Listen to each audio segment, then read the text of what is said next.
Awesome. Well, welcome to today's virtual Hinckley Forum. My name is Jackson Stewart. I am a student here at the University of Utah and also an ambassador for the Daniels Fund Ethics Initiative. The Hinckley Institute of Politics is a nonpartisan institute at the University of Utah. The Hinckley Institute provides an array of transformative experiences for students through internships, forums, and classes. Hinckley forums seek to foster public discourse and civil debate on the most current and pressing issues, bringing in local, national, and international thought leaders. Thank you so much for joining us again for our second annual Ethics Week. This year, we will be examining pandemic ethics. In crisis, the creation and implementation of ethical policy become increasingly urgent and difficult. The COVID-19 pandemic is no exception. Over the past year, COVID-19 has both exposed and exacerbated inequalities within our communities, from housing affordability, employment opportunities, healthcare access, and beyond. This year's Ethics Week will explore the policy implications and possible solutions to combat these inequities with experts from public service, academia, and private industry.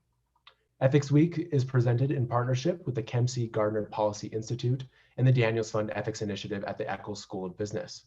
The Kempsey Gardner Policy Institute prepares economic, demographic, and public policy research that helps Utah prosper. The Gardner Institute is Utah's preeminent public policy institute and a vital gathering place for policy leadership and thoughtful discourse. The Daniels Fund Ethics Initiative at the Eccles School of Business at the University of Utah is a resource for principle-based ethics education, serving students, educators, and the business community. The Daniels Fund Ethics Initiative was established in 2009 to deliver principle-based ethics education and reinforce the value of ethical business and personal conduct. Today, we are going to be discussing the ethics of employment, COVID-19, and Utah's workforce. Natalie Jackson, who is here on the call today, is the director of the Kempsey Gardner Policy Institute, will be moderating today's discussion. She is joined by panelist Sylvia Castro, executive director of the Suazo Business Center, Teresa Foxley, president and CEO of the Economic Development Corporation of Utah, Peter Phillips, professor and labor economist with the University of Utah's Economics Department, and Heidi Walker, chief operating officer of the Salt Lake Chamber of Commerce. We would like to send a special thank you to our media sponsor, KCPW, for recording and rebroadcasting our forums as part of the Hinckley Radio Hour.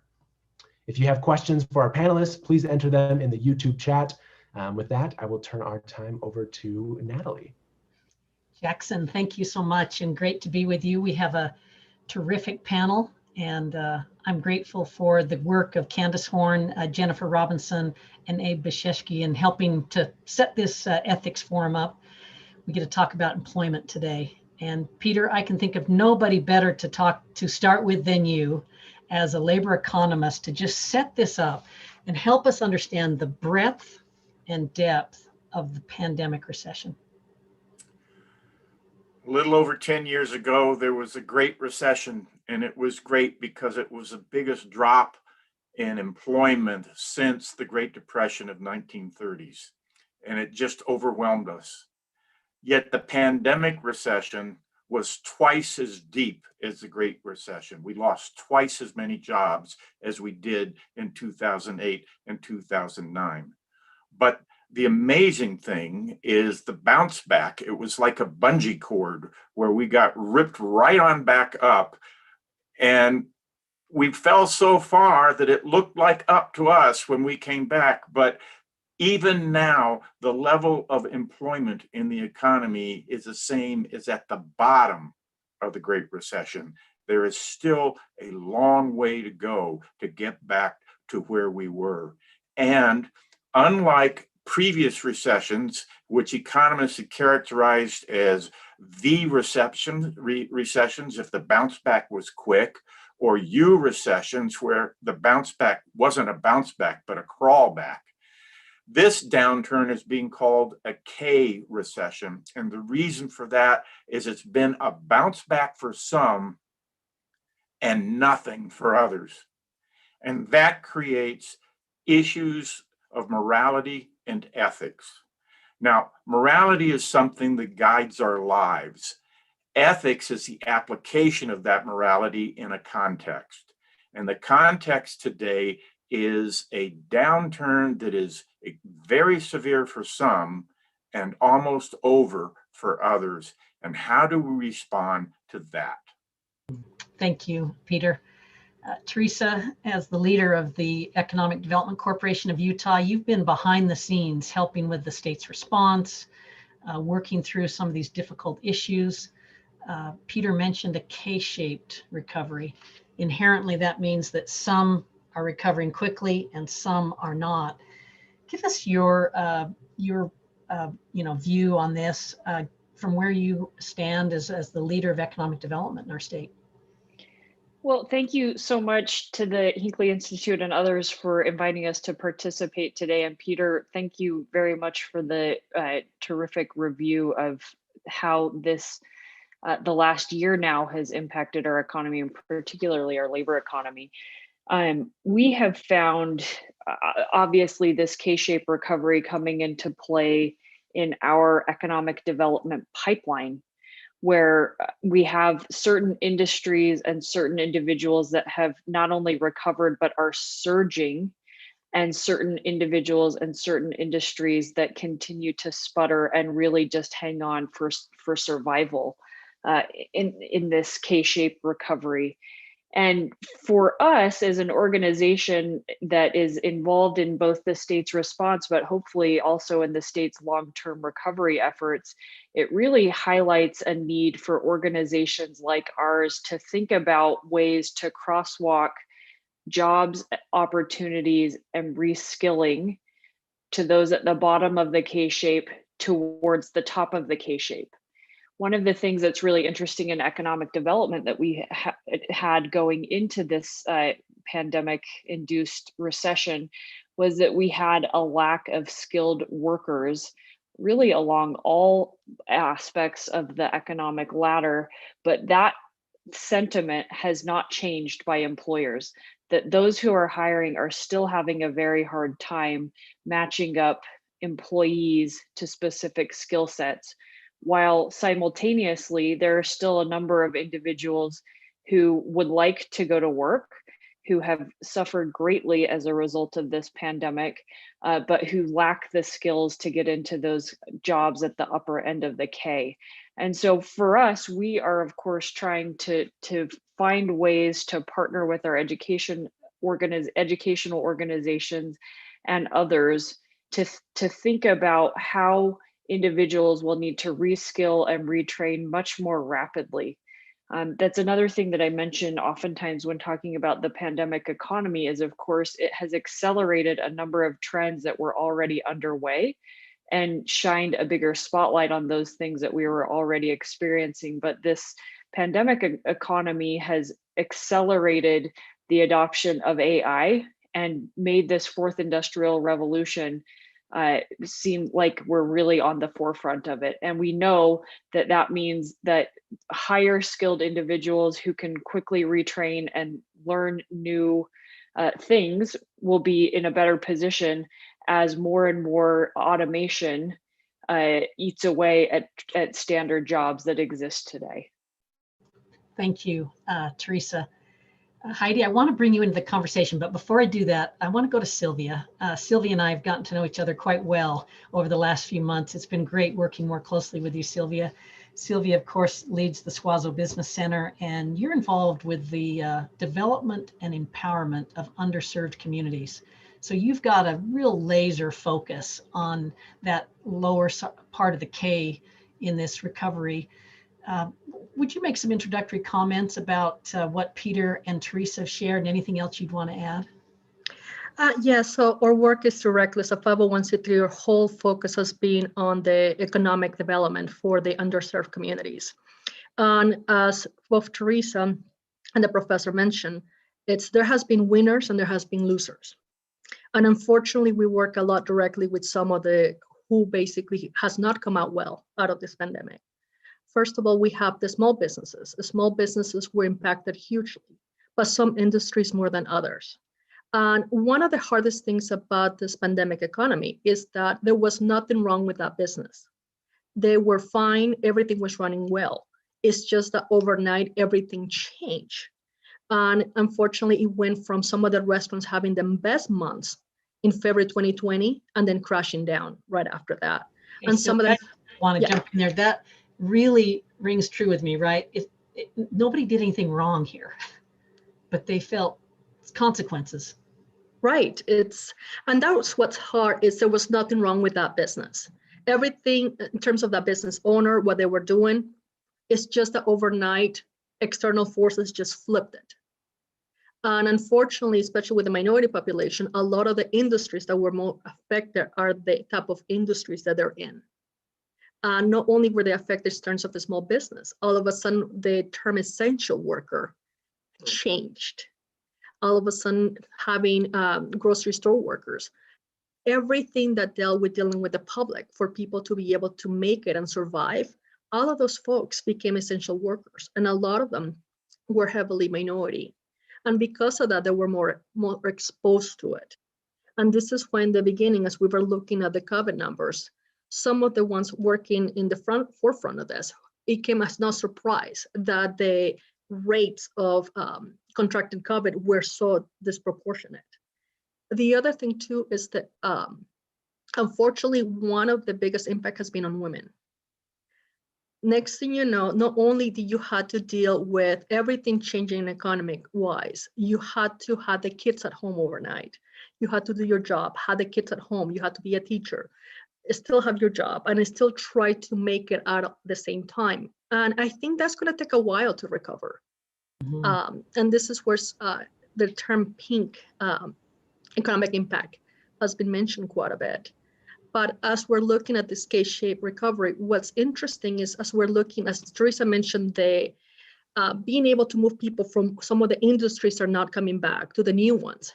One of the hardest things is to realize is that you have to provide safety nets to make that transition. You cannot just tell somebody, hey, you have done this 10 years of your life, just switch over here. It's a risk, and it's really hard to tell somebody to overnight change their whole everything they knew.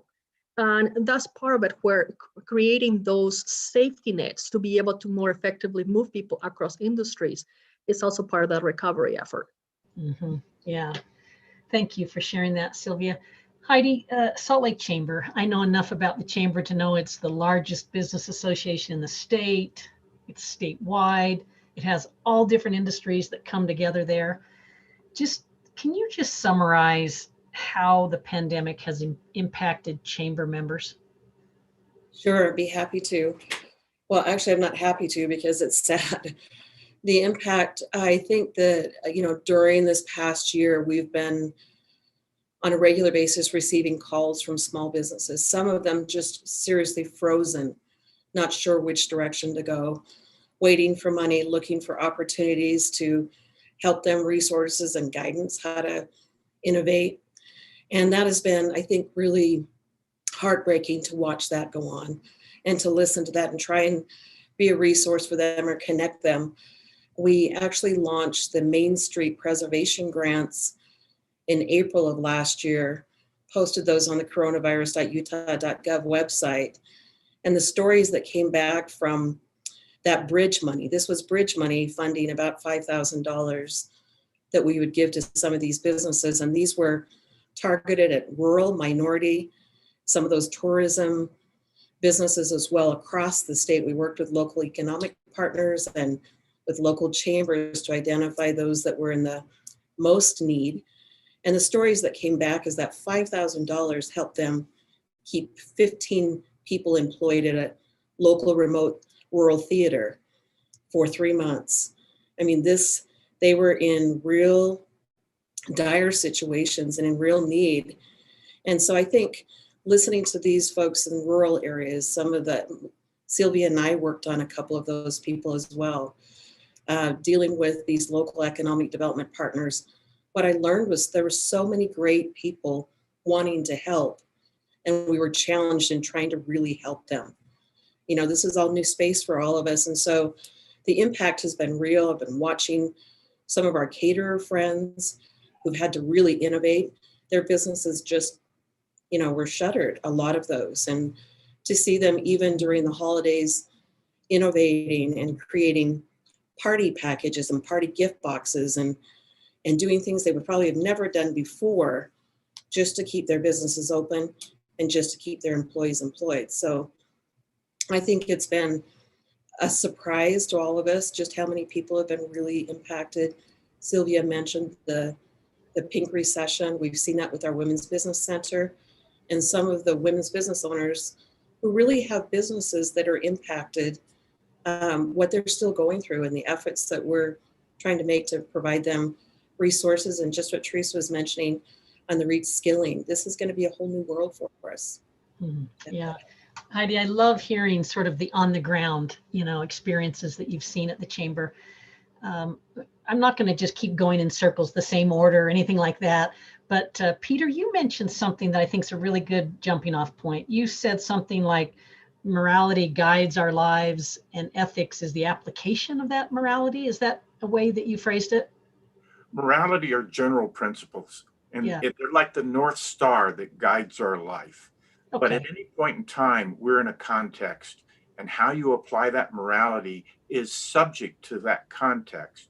And that's where ethics come in. It's the application of morality to a context.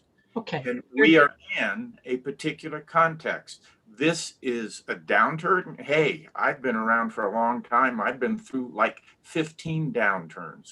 But this downturn, this time, as in every time, this time is different.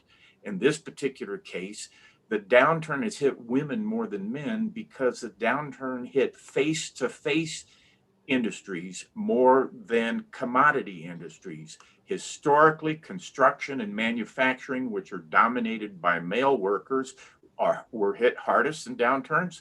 This time, it's face-to-face industries that were hit hardest, and those service sector industries have disproportionately more women. So one of the issues of context is that this is a downturn that has affected women more than men, and rubbing salt in the wound, it also affected schooling, so that there was an ethical issue that families faced as to who's going to handle the kids when the kids are coming home. And for the most part, that's meant women. So women faced a double burden, and that's part of the context. And so as families address how they're going to handle the downturn, as education faces how they're going to handle the downturn, as policymakers face how they're going to handle the downturn, considering gender issues is a part of the context that takes us from applying our general principles to the ethics of this economic crisis. Yeah, okay. Thanks, Peter, for the clarity of language there and the way you kind of set that up, the layering and whatnot. So the question I want to ask, and I'll let you guys just volunteer who wants to go first, but what is the obligation of what I'll characterize as the winners? Now that's a tough term during a pandemic, but we do know that some have actually had a very strong past year. Even during a pandemic, we have some industries, some occupations that have thrived and others that have not. And we've already established that this wasn't anybody's fault. It came seemingly from out of nowhere. So the question is, and I'll let you guys unmic and who wants to go first, but what is the obligation of those who have not suffered as greatly?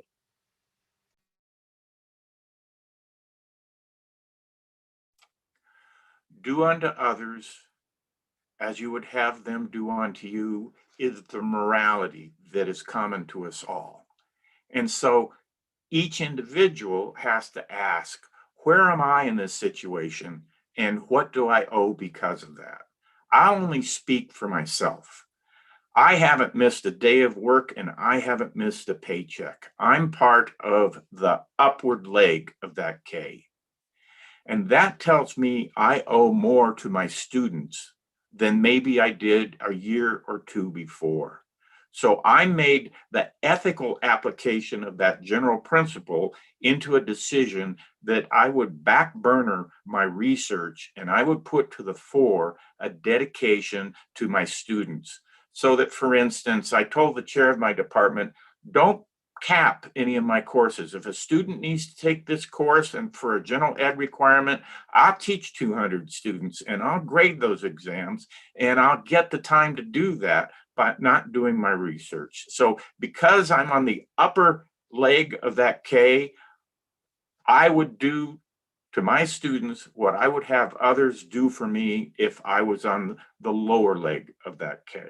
Yeah, that's a great way of expressing it, Peter, with a real personal example. Sylvia, it looks like you've got something to share there. Yes, so one of the things I have always believed in is the right thing to do is also the good economic thing to do.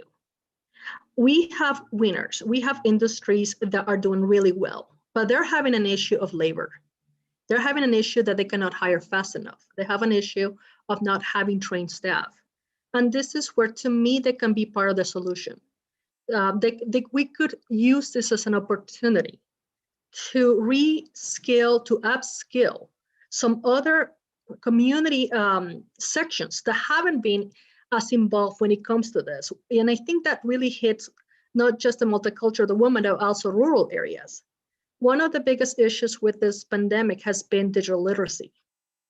And that's something that I think we all agree, all COVID did is take existing inequalities and just made it bigger. And one of them, to me, is one of the things I always bring up is digital literacy. And they can be part of the solution because frankly, it helps them. It helps them to be able to get the labor they require. And it also helps them to ensure that the economic remains stable, but being able to kind of balance out both areas. You're winning, but you need labor. The people that are not winning, they need jobs. So we can figure this out. Yeah, that's helpful. Teresa, do you want to add something on this idea of what's the obligation of those who have actually not suffered as much? Yeah, I would love to. And it's a really thought-provoking question. I appreciate you asking it, Natalie. One of the things, so my role in economic development, we try to understand what it is that makes Utah unique. And how then can we take those unique qualities of the state and turn them into opportunity, economic opportunity for corporations, for households, for individuals. And I don't think it's a surprise, it won't come as a surprise to anyone on this call that our volunteerism is something as a community that makes us incredibly unique. And so there is, I believe, amongst the general business community, amongst community partners in higher ed and in our educational institutions, and certainly amongst nonprofits, that there is a need and an obligation to provide some sort of a give back as a result of having been a beneficiary or having not been at the bottom slope of that K-shape.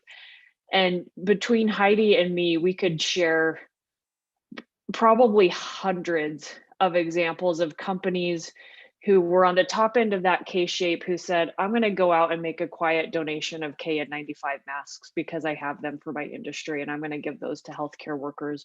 Or we're going to quietly fund some sort of a morale boost by providing lunch to healthcare workers, or we're going to create the fund that Heidi referenced to enable grant making and giving. The interesting thing to me is for those who were not on the high end of that K-shape who decided to do it anyway. So tourism and other impacted industries who said, you know what, we've benefited over the years and we're just going to do the right thing regardless of the fact that this economy has hurt us and suffered greatly. And so, you know, I love my job because I get to hear about these stories, and then it's our job to go out and tell other people about it. But there is an obligation both by those who have not suffered as greatly, I believe, in the pandemic, but I love seeing those who really give a widow's mite because they can, and it's part of the Utah ethic. Yeah, thanks for sharing that, Teresa. Heidi, this begs us to go to you to give us an example of a chamber member that's benefited or that's done fairly well during this difficult time, who's reached across to a member or an industry that suffered. Do you have any good examples of that at the Salt Lake Chamber? Yeah, so early on, I think it was really surprising. I guess it was heartwarming what Teresa was mentioning. that businesses were reaching out to us saying, where can I help? Where can I help right now? Even as recently as during the vaccine, businesses reaching out saying, how do I help the health department? How do I help through this process?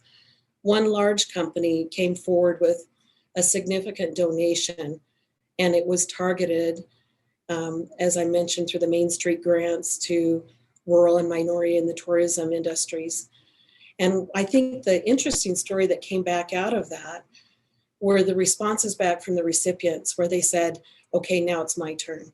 I can use a little bit about what I received to help somebody else. I was able to split this with my, someone across the street from me in the workplace that really needed it as well. And so I do think that it's part of who we are as Utahns and our ability to just continue to think of others. I watched a couple of companies early on, DP Skis up in northern Utah, who innovated and partnered with other companies to say, we can do this and you can do that, and together we can do great things for our community. So I think it's been very inspiring to hear these amazing stories that people aren't just taking funding or resources, but they're looking to share that with others. Yeah, that's great. So Peter, I'm going to go back to you because you're able to really set such great context for us. President Biden signed the American Rescue Act. I don't remember, it's 1.7 some odd trillion dollars. First of off, just as an economist, I'm thinking of Goldilocks. Did he get it too much, too little, or just about right in terms of this stimulus that's coming out? When you get a PhD in economics, they also give you a crystal ball. But it's foggy and cloudy and cracked. And but we all have one, and we all look into them, and we all bloviate with them. And I could go ahead and do that right now. And the truthful answer is, one of the problems we face is we don't know what the future holds. I'm a big fan of continuing to try to stimulate the economy. When I look at the charts, the downturn was intense. The upturn has not been completed, and so there is more for the government to do. But there's also a big challenge that we as individuals or businesses face, and that is to answer the question, are we going back to yesterday, or are we going forward into an unknown tomorrow? I have some opinions about where higher education goes, and the story I would tell would be a brave new world where there'd be a lot more Zoom meetings just like this. Every industry is wondering, will commercial real estate come back? What's going to happen to restaurants? And for the people on the lower leg of that K, they're not only facing adversity, they're facing uncertainty as to whether, if they brought their A game to this problem, should they be aiming to resurrect what they had, or should they be aiming at something totally different? And it's human nature want to reestablish what had worked. But the problem is this economy will restructure, and tomorrow will be a new normal.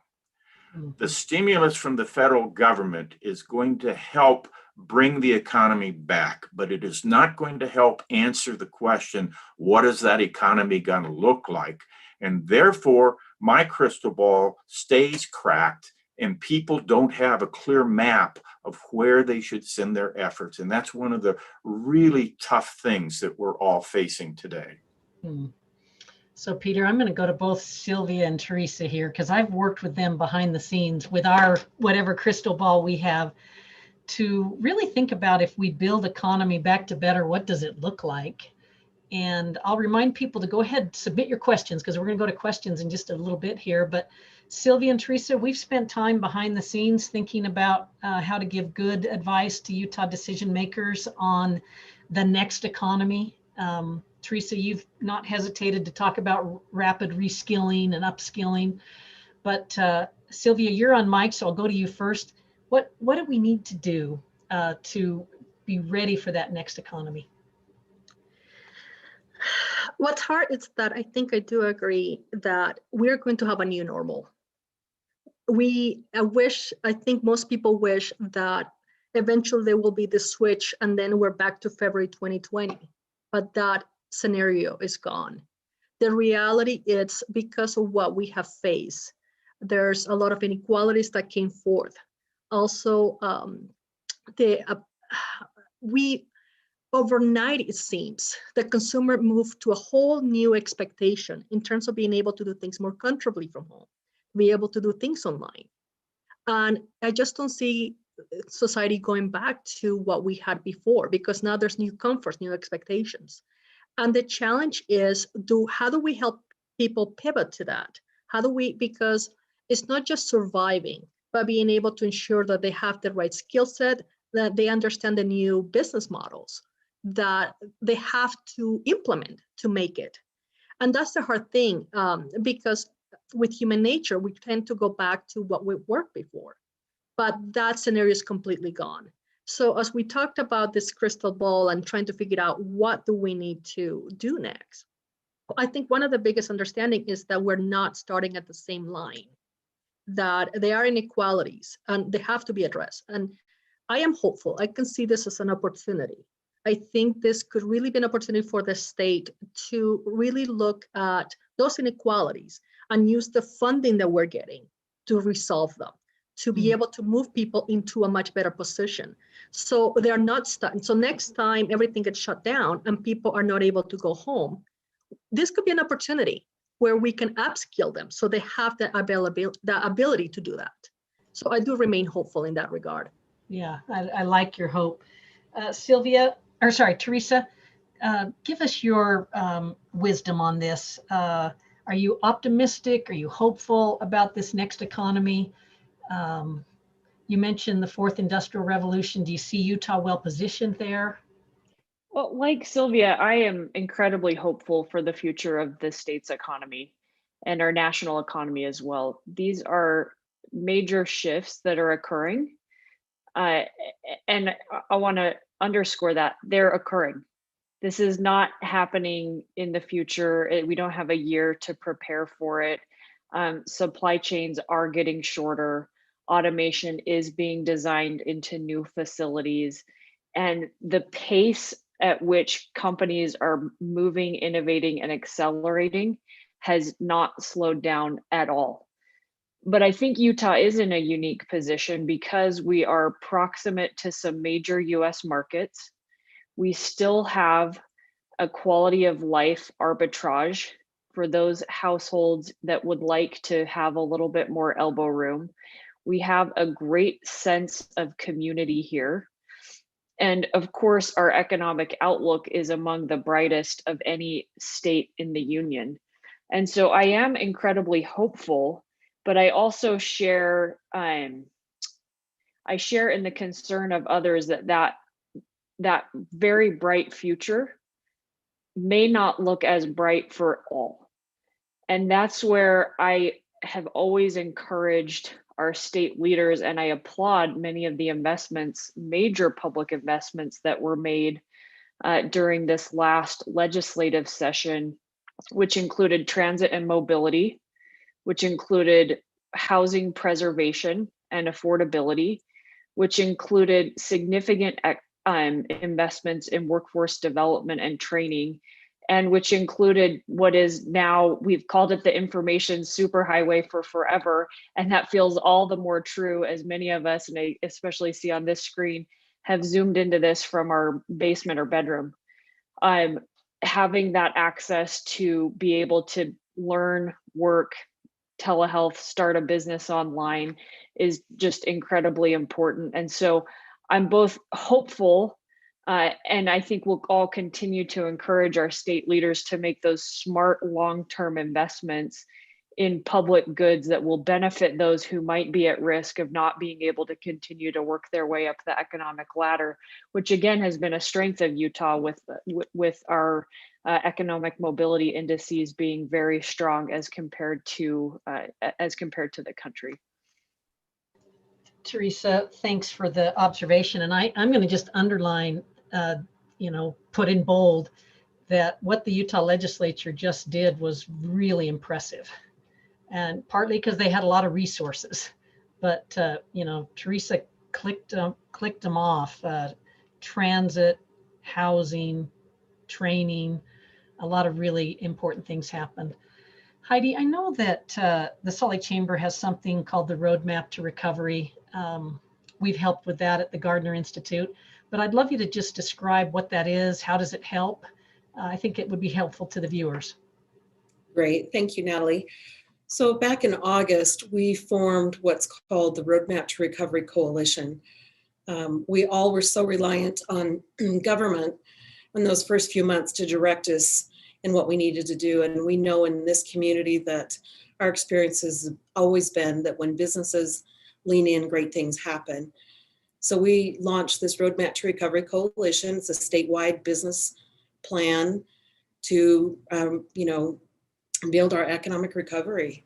It's an effort to inspire confidence in the consumer and confidence in our economy.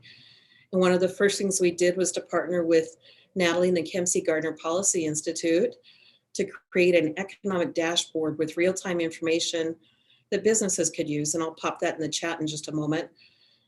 We all knew that everything was moving so quickly. And things that would take 6 months, a year, or 3 years to make a decision on, we're moving in 24 hours or 12 hours to make those quick decisions. And so this dashboard is really helpful to our business community. It includes everything from CEO confidence measures, consumer confidence measures, industry breakdowns and changes, vaccine distribution, and other relevant data. And I think that would be really helpful for you. This group also realized that with all the resources out and available to everyone, that there wasn't really a targeted resource page or instructions for businesses to know what to do. Because again, we're all doing this for the first time. So we put together the vaccine resource page. I'll put that link in our chat as well to help businesses navigate through the vaccine rollout and provide tools. We additionally did some information training. And in fact, last week we partnered with EDC Utah and Teresa's team to produce the Vax Facts webinar with the Lieutenant Governor and with the Department of Health and local health departments to help businesses know how to volunteer, to help them also access information on creating their own in-house clinics, employer clinics to, help in the process of making sure everyone gets vaccinated. So that's just a quick overview of Roadmap to Recovery. Perfect. Thank you, Heidi. So our focus has really been COVID-19 and Utah's workforce, the ethics of employment. It turns out that we're getting some questions from our viewers, and so I'll encourage more to come in. But one of the first questions is, what do the panelists think the government's role should be in stimulating the recovery? So we've had this pandemic, we've had a shock to the system, we've had the employment impacts of it. What is government's role here?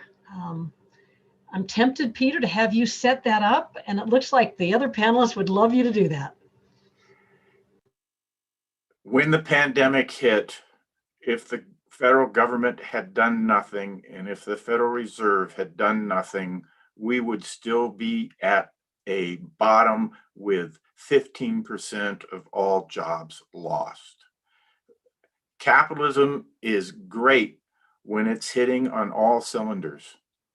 But when it starts choking, there are oftentimes negative spirals that come into play, and those negative spirals take a very long time to overcome.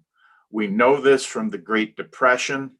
We know this from the Great Recession, and we have seen this time around that the immediacy and the force of not only the US federal government, but governments in the rich countries around the world in responding to the pandemic downturn with economic stimulus has made this a situation where the panelists here can be optimistic. It's a lot easier to be optimistic where we are now than where we were in April and May. So the government plays a crucial role. Now, obviously, governments can make mistakes, and time will tell whether mistakes have been made or are about to be made. Looking back at the Great Recession, there's now a general consensus that the stimulus at that time, which was a little bit south of $1 trillion, was not enough. And at the time, there was a great deal of concern that that stimulus would create inflation, and it didn't. This time around, the stimulus is twice as large, and the question is that enough? And the question is, will that create inflation? Time will tell.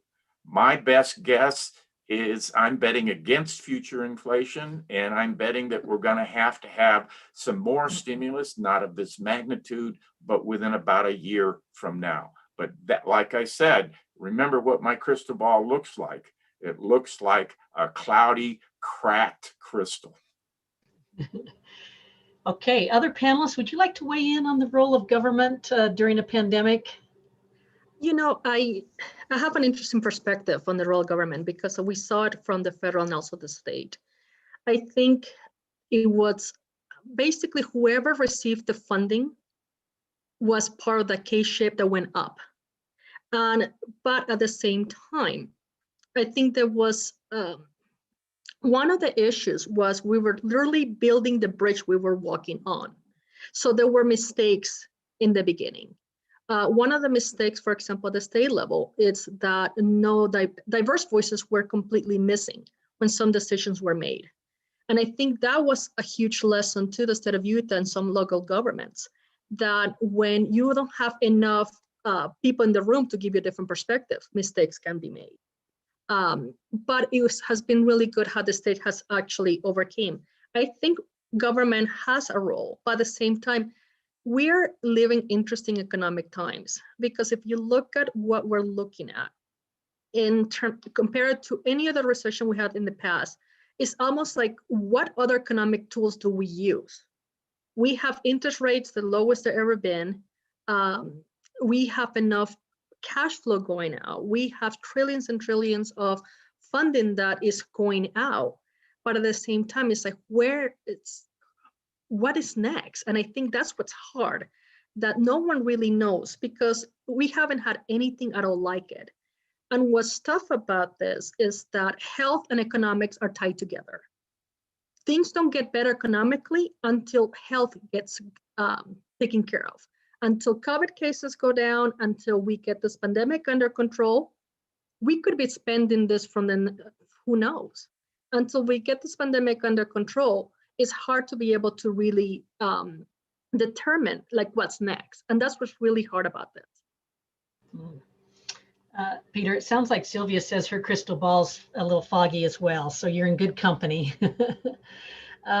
Teresa, I'm just tempted to have you add to the government's role from the standpoint. Teresa interacts with state leaders all the time. They all care what she thinks, what her opinion is.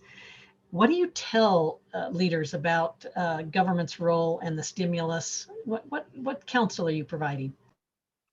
Well, if I remember one thing from my undergrad economics, it's that incentives matter.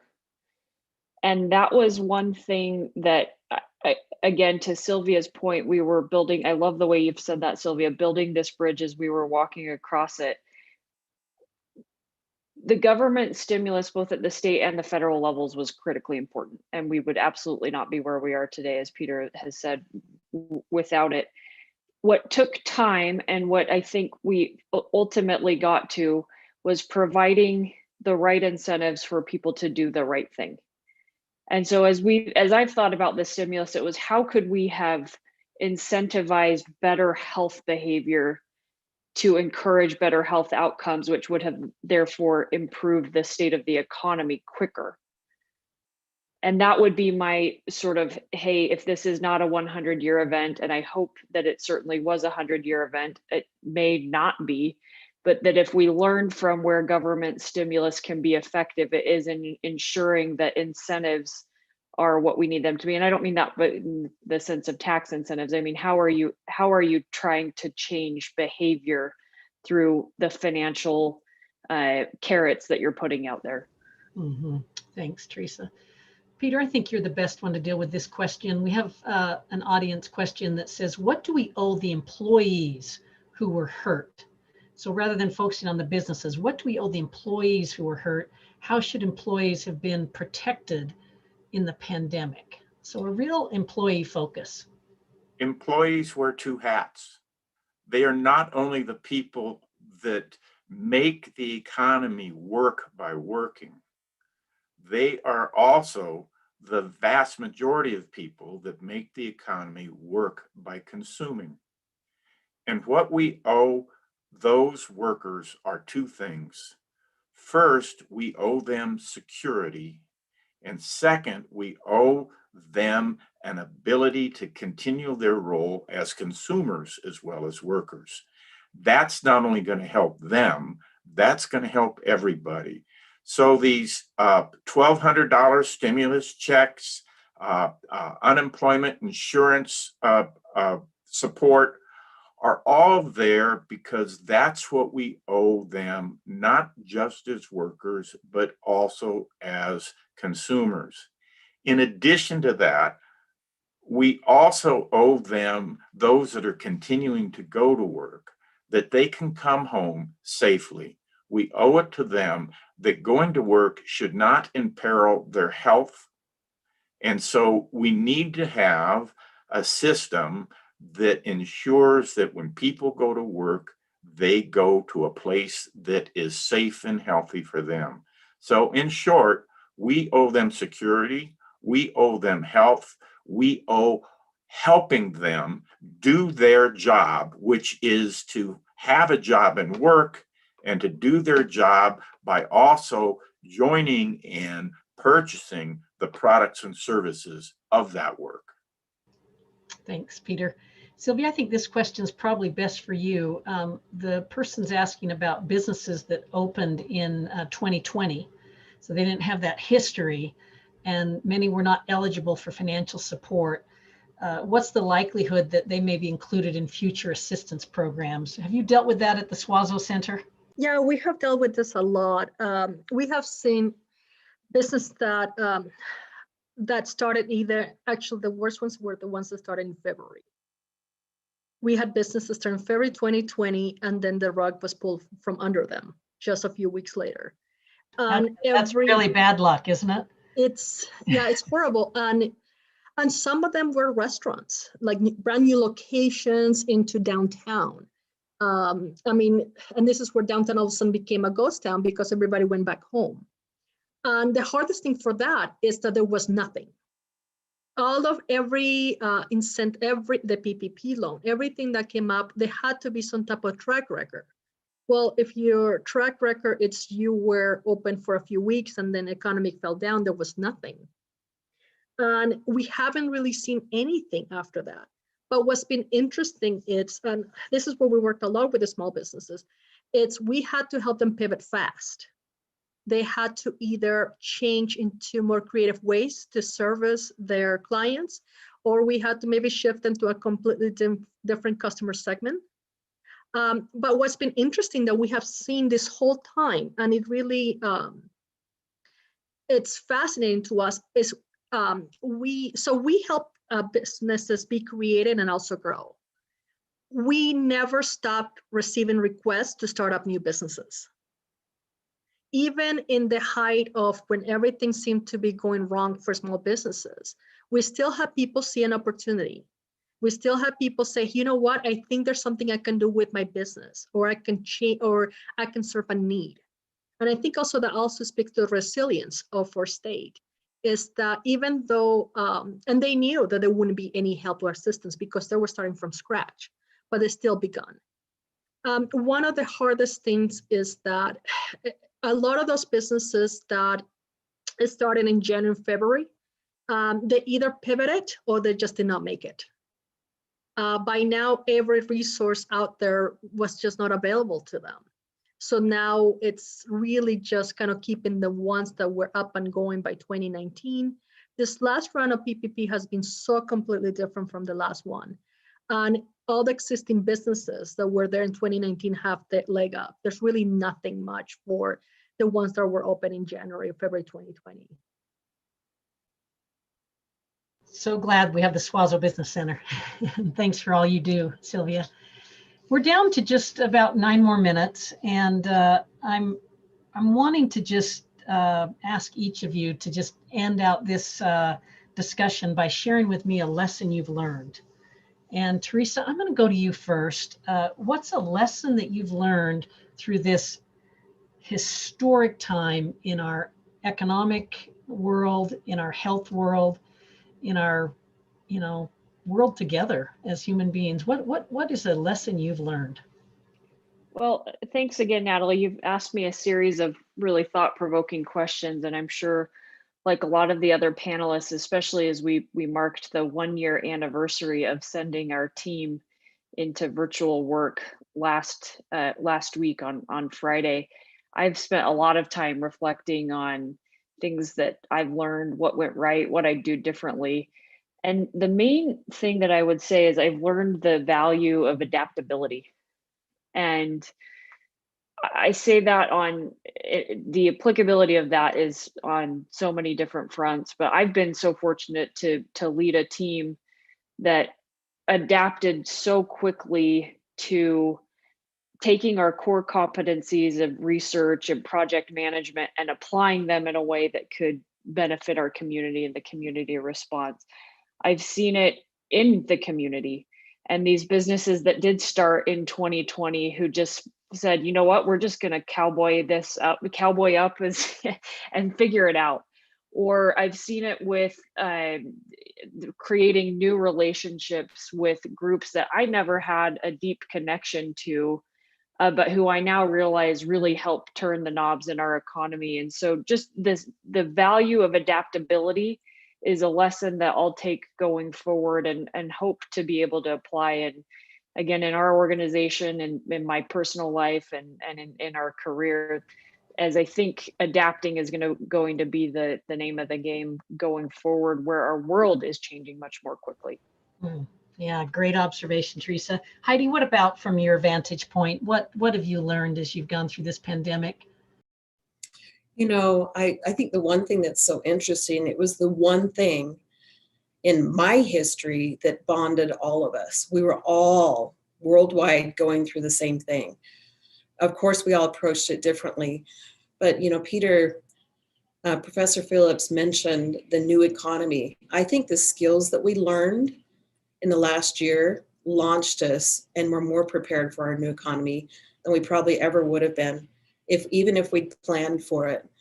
So I would say that, adding on to what Teresa's saying about adaptability, I think just the common understanding, we now have a new launch pad for great things to come if we'll just approach it in that way. So I think for me, there's good things that we learned, hard things, but they made us better. I like that. Sylvia, I'm going to come to you next, and then we'll give Peter the last word before we sign off. But go ahead, Sylvia. I think if anything we all learned from 2020 is resilience. Frankly, what we have all been through, it's one of those things that we have all been through it. And one of the things we tell our kids is we're living history. We're living history in so many ways. And I think it's exceptional that we all came together because we all knew we were going through it together. But at the same time, there was a lot thrown at us, not just pandemic-wise. We had an earthquake, we had a windstorm. It's almost like, okay, what next? But we have the skill set now that I think we can handle anything. And also we learn, and along the ways we made some mistakes, we learn from them. And I think that's going to be hugely helpful in terms of the growth of this state. There was a lot of new partnerships made. Everybody came together to be like, how do we survive this? And one of the things that I think I'm very proud to have been part of is a lot of the economic decisions were based on data. It wasn't about we think, we feel. There was actual data that we looked at least as often as we could and decisions were made that way. And I think that's a little bit of the Utah difference and how we're coming ahead better compared to other states. All right, I like that, Sylvia. Peter, what have you learned through all this? You said you've been through 15 of these. What have you learned? I miss human contact. I miss my students.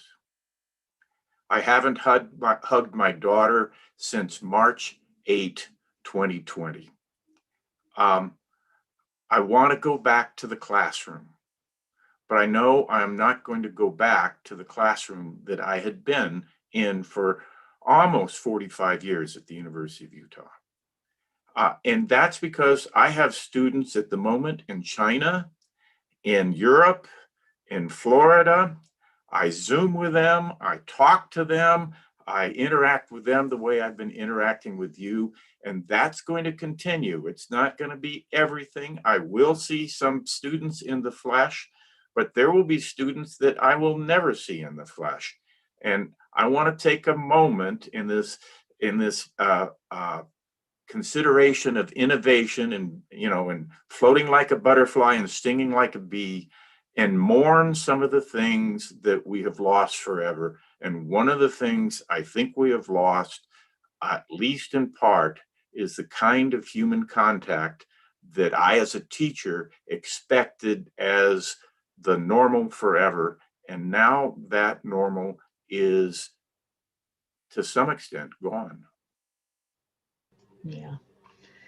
I'm going to just add that one of the lessons I've learned is the limitations of government. And I think government's done amazing things, just amazing things during the pandemic, but it still couldn't spare us, all of the trouble that we've had. And it takes everything to get through a pandemic. And I want to thank our panelists, Heidi, Peter, Teresa, Sylvia. You've just been terrific. And I hope our listeners have, learned some things that have inspired thought, helped them think more about doing unto others as you would have others do unto you. We learned that the recession, that it was K-shaped, that there's things we need to do to get through it. And in the lessons learned, the importance of adaptability, starting again, a new launch, resilience, new partnerships, and Peter's point about missing human contact. So I want to encourage folks to continue to join in on the ethics discussions as part of the Ethics Week at the University of Utah. I want to thank the Daniels Fund.